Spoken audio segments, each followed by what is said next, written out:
This is NDTV. And you're watching NDTV Prime.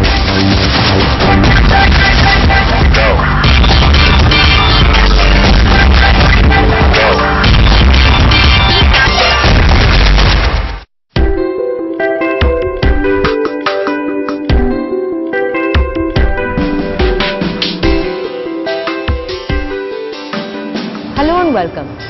Farmers across states like Madhya Pradesh, Tamil Nadu, Maharashtra and Punjab have now been protesting, asking for loan waivers, and these states are now scrambling to find the money in their coffers to grant these waivers. Our focus on the show today is going to be agri-tech and the pros and cons of these technological innovations in the agricultural space. We will meet different startups in this space, speak to agro experts to see if they're actually helping, and get to know from investors what the investor space here looks like.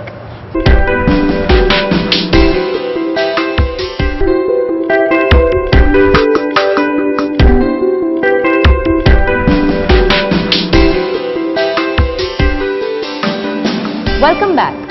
The agricultural supply chain is another major focus point for agri-tech startups in India, and one such startup is attempting to become the middleman between farmers and retailers. Take a look.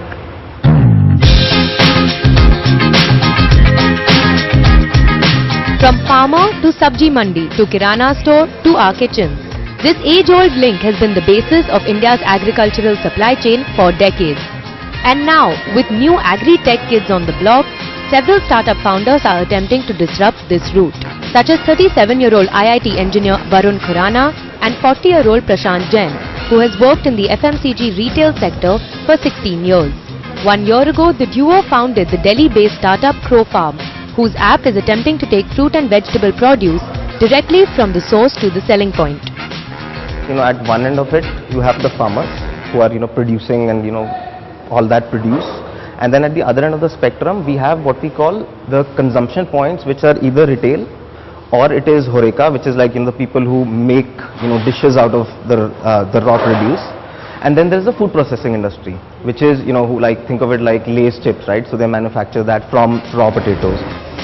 Their on-ground sales agents have brought nearly 3,000 farmers on board through FPO networks in Sonipat, Panipat and Hapur. Crofarm purchases 8 to 10 tons of produce worth 3 lakh rupees every night from these farmers, which is stored in their distribution center and sorted into 4 standard grades overnight. ये premium लग, regular लग, dump लग और बेकार जो best लग. Premium and regular grade produce is then picked up by stores at 6 AM. Dump grade is piled up for locals around the center to buy at cheaper rates, and about 6% is wasted. They have partnered with close to 100 retailers across Delhi NCR. So under this supply chain, when we go to the store, we try to get that shops and we try to convince them with the pitch we are having the farmers at the back.